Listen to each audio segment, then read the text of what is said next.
نحمده ونصلي على رسوله الكريم أما بعد قال الله تعالى في القرآن المجيد أعوذ بالله من الشيطان الرجيم بسم الله الرحمن الرحيم يا أيها النبي إنا أرسلناك شاهدا ومبشرا ونذيرا صدق اللہ العظیم۔ میرے پیارے بھائیوں اور بہنوں اور بزرگوں، جیسا کہ ہم سب واقف ہیں کہ یہ ربیع الاول کا مہینہ چل رہا ہے، اور اس مہینے کو نبی اکرم صلی اللہ علیہ وسلم کے ساتھ بہت خاص تعلق ہے۔ روایات سے پتہ یہ چلتا ہے کہ نبی اکرم صلی اللہ علیہ وسلم کی پیدائش بھی اسی مہینے میں ہوئی ہے، اور آپ صلی اللہ علیہ وسلم نے جب دنیا سے پردہ فرمایا تو وہ بھی یہی مہینہ تھا۔ لہٰذا مسلمانوں کی اکثریت اور مسلمانوں کی بہت بڑی تعداد اس مہینے میں نبی اکرم صلی اللہ علیہ وسلم کے تعلق سے بہت سی باتیں دیکھتے ہیں، سنتے ہیں، ان کی نسبت اللہ کے رسول کی جانب کرتے ہیں، اور نبی اکرم صلی اللہ علیہ وسلم سے محبت کا، عقیدت کا اظہار فرماتے ہیں۔ یہ بڑی اچھی بات ہے۔ بہرحال مقصد آج کی بات کا یہ ہے کہ غیروں نے نبی اکرم صلی اللہ علیہ وسلم کی شان میں بار بار گستاخیاں کر کے بار بار مسلمانوں کے جذبات کو مجروح کیا ہے، تکلیف پہنچانے کی کوشش کی ہے۔ اس سے پہلے بھی 1-1.5-2 سال پہلے معلوم یہ ہوا تھا کہ پولینڈ کے اندر کارٹون بنا کر، گستاخانہ خاکے بنا کر باقاعدہ سرکاری سطح پر اس کا مقابلہ کروایا گیا تھا۔ خیر، اس وقت بھی مسلمانوں کا شدید رد عمل سامنے آیا،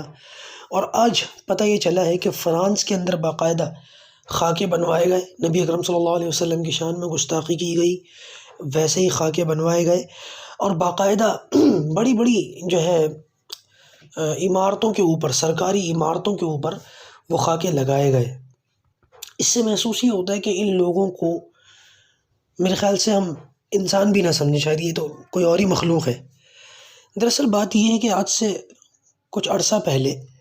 غیروں کی جانب سے علمی اعتراضات ہوتے تھے اسلام کے اوپر، دین اسلام کے اوپر، قرآن کے اوپر، نبی اکرم صلی اللہ علیہ وسلم پر اعتراض ہوتے تھے، اور وہ علمی ہوتے تھے، لیکن کبھی بھی یہ جو ہے نا بھدے اعتراضات اور اس طریقے کی جاہلانہ جو ہے باتیں کبھی نہیں ہوتی تھی۔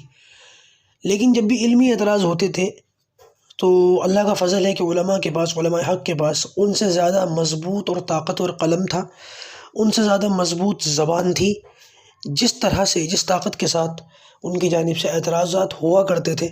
اسی طاقت اور اس سے بہتر طریقے کے ساتھ، اس سے بہترین تعبیرات کے ساتھ مسلمان علماء کی جانب سے اس کے جوابات دیے گئے۔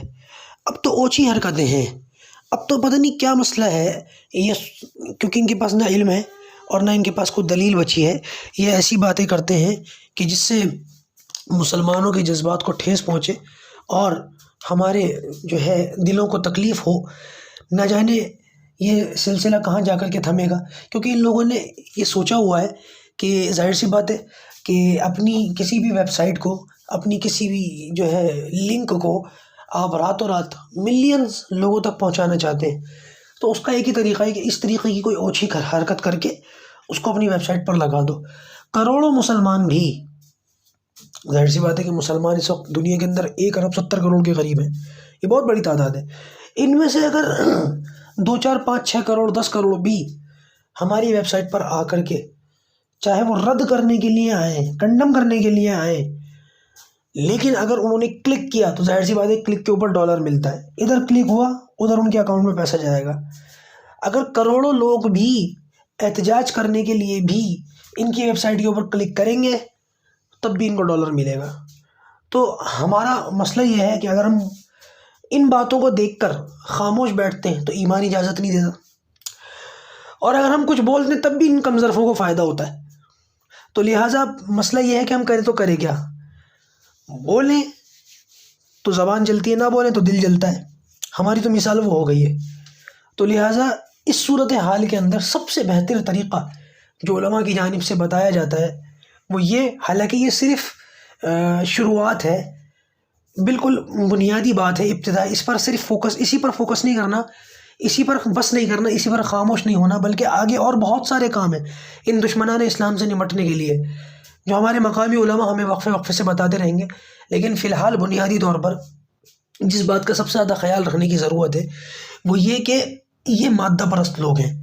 اور یہ ان کی ساری طاقت ان کی مارکیٹ ہوتی ہے۔ اگر ہم ان لوگوں کی ویب سائٹس پر جا کر کے کلک کر کے ان کا رد بھی کریں گے، تب بھی ان کو فائدہ ہی ہونا ہے۔ ان کو ٹھیس پہنچانے کا، ان کو نقصان پہنچانے کا سب سے بہتر طریقہ یہ ہے کہ ان کی مارکیٹ ڈاؤن کر دی جائے۔ ان کا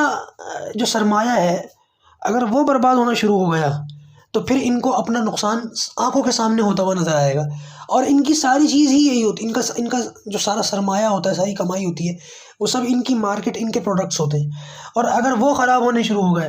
اور وہ لوگوں نے لینے بند کر دیا اور ان کو بائیکاٹ ہو گیا، تو یہ لوگ پھر اتنے مضبوط نہیں ہوتے کہ یہ ہمارے سامنے کھڑے رہ سکے۔ اس صورتحال کے اندر دیکھا بھی یہ گیا ہے کہ بعض اوقات سامنے والا دشمن اسلام طاقتیں جو ہوتی ہیں سامنے والی، وہ بعض اوقات ایسے بوائیکاٹس دیکھ کر کے گھٹنوں پر آ جاتی ہیں، اور بعض اوقات وہ معافی تلافی بھی کرتی ہیں، لیکن جذبات میں نہ آئیں اور سامنے والے لوگوں کو اس بات کا موقع نہ دیں۔ بھئی لوگوں کا مزاج ہی بن جائے تو بڑے سیدھے لوگ ہیں، ان سے معافی مانگ لو تو یہ بالکل ہی ایسے ہو جاتے ہیں جیسا کوئی مسئلہ ہی نہیں ہے۔ تو لہٰذا اس کا بالکل بوائیکاٹ کریں، اور فرانس کے اندر سے وہاں کی کمپنیز جو بھی کھانے پینے، پہننے اوڑھنے اور استعمال کرنے کی جو بھی چیزیں دنیا کے لیے بنا رہی ہیں، تو پتہ ہی چلا کہ باقاعدہ ترکی نے اور دوسرے مسلم ممالک نے، کئی ممالک نے ان کا سرکاری سطح پر باقاعدہ بوائیکاٹ کیا ہے انٹرنیشنل لیول پر۔ تو ہماری بھی یہ ذمہ داری ہے، اگرچہ ہم بہت سارے مسلمان ہندوستان کے اندر ہیں، تو سرکاری سطح پر تو شاید، کیونکہ ظاہر سی بات ہے یہاں مسلم حکومت تو نہیں ہے، لیکن ہم اپنے ذاتی طور پر، انفرادی طور پر خود بھی ان چیزوں سے بچیں، اور اپنے مسلمان بھائیوں کو بھی اس کی دعوت دیں، ان کو بھی بتائیں، تو انشاءاللہ عز و جل ان کی جو مارکیٹ ہے وہ ختم ہوگی، اور جس مقصد کے لیے ہم اس میں آئیں گے، جس مقصد کے لیے ہم لوگوں کو بلائیں گے، انشاءاللہ عز و جل امید ہے اس بات کی کہ اس مقصد میں اللہ تبارک و تعالیٰ کامیابی بھی دے گا، انشاءاللہ دے گا۔ اور جیسے کہ میں نے ایک بار کہا بھی تھا کہ یہ جو ان کا بوائیکاٹ ہوتا ہے وہ وقتی طور پر، عارضی طور پر، ٹیمپریری نہ ہوا کرے، بلکہ پرماننٹ ہوا کرے، دائمی ہوا کرے، ابدی طور پر ہوا کرے، کہ جو لوگ کھل کر اپنا مکروہ چہرہ نکال کر آ جائیں اور نبی اکرم صلی اللہ علیہ وسلم کے ساتھ جو ہے اپنی نفرت کا اظہار اس حد تک کر بیٹھیں، وہ نبی اکرم صلی اللہ علیہ وسلم جو ان کے لیے بھی رحمت ہے، رحمت للعالمین ہے،